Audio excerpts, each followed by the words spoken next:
हाय, मी ओंकार मालेकार घेऊन आलो एक नवीन कविता. कवितेचं शीर्षक आहे पुष्प. चला तर बघूया. बागेत धुंद फिरायचं, विचार नाही कशाचा करायचं, नाही शोधात फुलाच्या राहायचं. फिरता फिरता भेटालच फुलझाडाला लांबूनच पाहायचं. दिसेल एकच कडी जगा वेगळी उमललेली, फक्त सौंदर्याच्या मोहात नाही जायचं.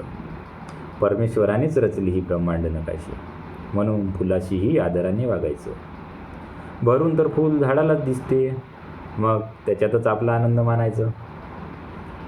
भावना दुखवतात सजीवाच्या जबरदस्तीने, उगाच फूल तोडून आपलं नाही करायचं. मैत्रीची किनार ठेवून फुलाशी आपण ओलाव्याचं काम करायचं.